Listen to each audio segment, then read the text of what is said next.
Lucas 14, 12. Disse também ao que o havia convidado: quando deres um jantar ou uma ceia, não convides os teus amigos, nem teus irmãos, nem os teus parentes, nem vizinhos ricos, para não suceder que eles, por sua vez, te convidem e seja recompensado. Antes, ao dares um banquete, convida os pobres, os aleijados, os coxos e os cegos, e serás bem-aventurado pelo fato de não terem eles com que recompensar-te.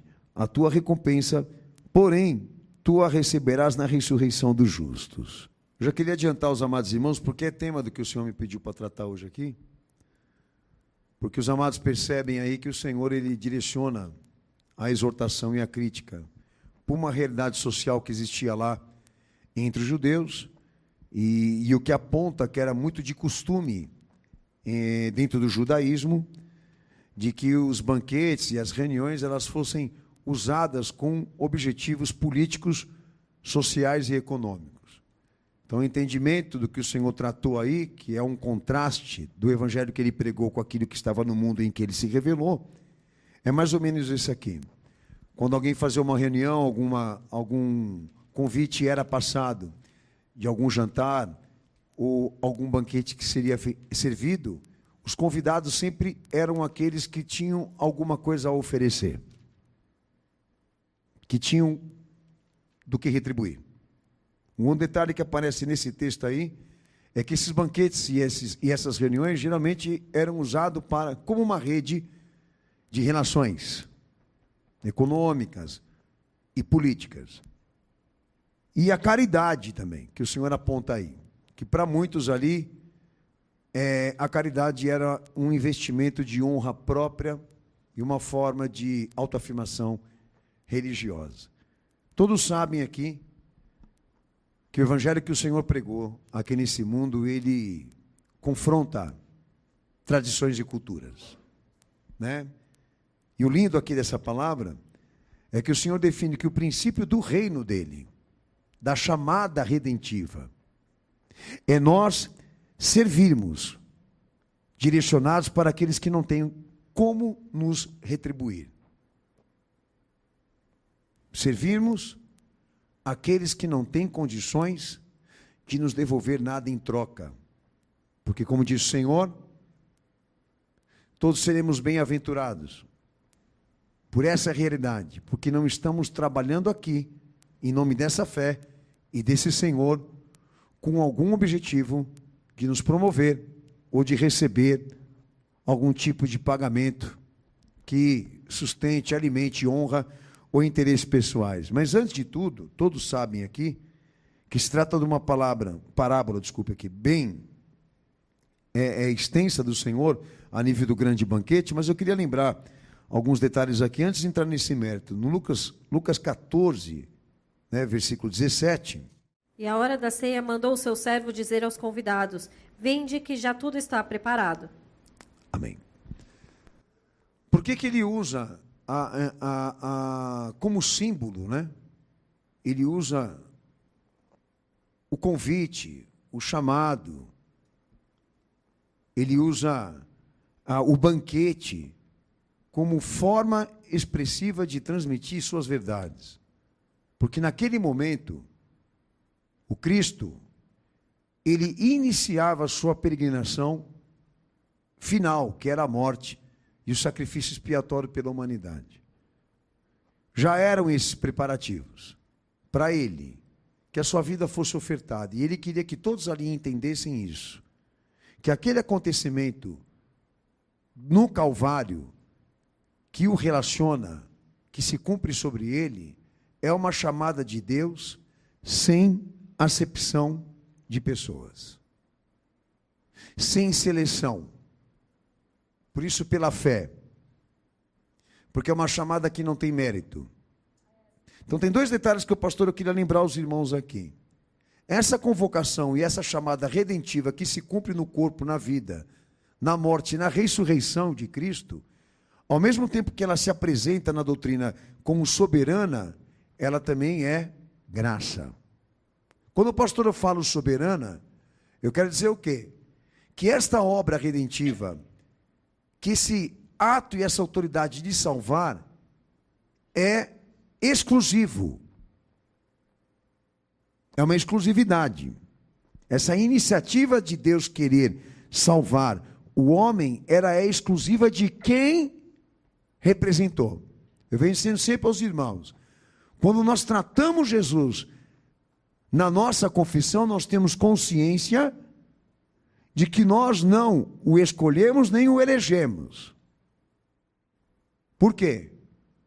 Porque não se trata do mérito ou da iniciativa do homem de definir isso. A iniciativa ou a ação inicial da chamada não parte do homem, parte diretamente de Deus. E se fundamenta e se sustenta sobre a obra e sobre a pessoa daquele que pagou pela redenção. Então nós não estamos aqui, por mais que estejamos para tomar uma decisão, nós não estamos aqui para uma escolha. Nós estamos aqui para cumprir uma chamada, da qual Deus testemunha uma ação redentiva, uma providência, de oferecer ao pecador, ao homem, uma chance de salvação com base em oferta. E oferta única, por isso exclusiva. Então, quando a gente fala de redenção, nós não podemos e não temos condição de usar outras alternativas. Por quê? Porque quando falamos de redenção, essa exclusividade, ela implica visão jurídica redentiva. Que é aquilo que a gente ensina em seminário. Que para Deus poder salvar o homem, o santo tinha que pagar pelo culpado. Ou seja, para a salvação ser possível, deveria haver uma substituição penal. Ou seja, ele deveria assumir a condenação do mundo. Mas numa natureza e numa posição de santo de Deus. De filho único do Altíssimo. Salvação não pode ser escrita, não pode ser tratada, não pode ser ensinada, separada do Calvário, separada do Cristo. Porque ela é expiatória. Porque o sacrifício que paga a conta ali do pecador exige uma natureza e uma pessoa em uma dimensão, em um nível maior do comum, do natural. Eu me relaciono ao homem. Esse é o poder da cruz para nós. É o comunicado, é a chamada, é a reivindicação, é a retratação de Deus com a humanidade caída, com a humanidade pecadora. Por isso soberana. Porque Deus não fala por outro nome, Deus não fala por outra obra, porque não tem recurso, porque não tem condição. Vamos ler alguns textos aqui. Lucas 14, verso 7. E disse aos convidados uma parábola, reparando como escolhiam os primeiros assentos, dizendo-lhes: quando por alguém fores convidado às bodas, não te assentes no primeiro lugar. Não aconteça que esteja convidado outro mais digno do que tu, e vindo que te convidou a ti e a ele, te diga: dá um lugar a este, e então com vergonha tenhas de tomar o derradeiro lugar. Mas quando fores convidado, vai e assenta-te no derradeiro lugar, para que quando vier o que te convidou, te diga: amigo, sobe mais para cima. Então terás honra diante dos que estiverem contigo à mesa. Porquanto qualquer que a si mesmo se exaltar, será humilhado, e aquele que a si mesmo se humilhar, será exaltado. Amém? Ou seja, dentro dessa providência e dessa ação, a iniciativa de Deus querer salvar o pecador, que o pastor já disse aqui que é exclusiva, essa ação de Deus atinge diretamente quem? Aquele que não tem mérito, não aquele que tem o mérito. Senhores, notem aqui que dignidade, mérito e honra não participam da chamada redentiva. Estão eliminados aqui.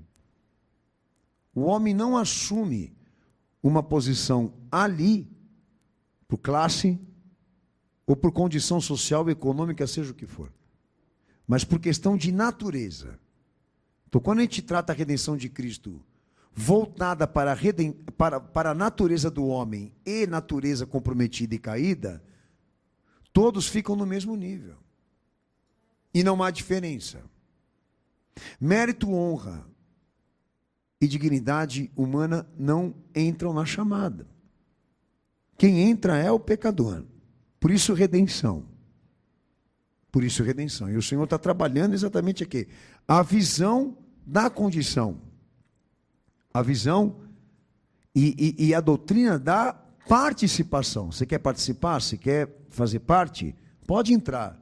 Você também é convidado. Mas aqui quem se exalta é humilhado. Aqui quem se exalta é abatido. Porque o objetivo do banquete, do encontro redentivo de Deus com o homem, cuja mediação é Cristo, é a humilhação, a sujeição, é o arrependimento, é a conversão, é a busca por uma transformação. Então essa exclusividade que se direciona a Cristo implica isso, que aquilo que ele foi e testemunhou ser redentivamente só se direciona para uma classe específica, o pecador. Então nós não temos divisões aqui. Não pode haver repartições aqui. Aí começo já a trabalhar aquele primeiro ponto que o pastor falei na pregação. Quando começam a haver, essas diferenças sociais, econômicas, morais, ou coisa do tipo, comprometeu a ordem. Porque quem entrou vai ter que assumir a posição do miserável e está proibido de se autoafirmar aqui e dizer que é alguma coisa. Porque a salvação não foi paga por ele, mas por Deus, pelo Filho. E ele tem que reconhecer isso. Não é difícil?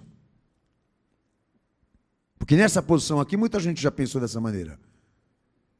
De não merecer certas coisas que está vivendo.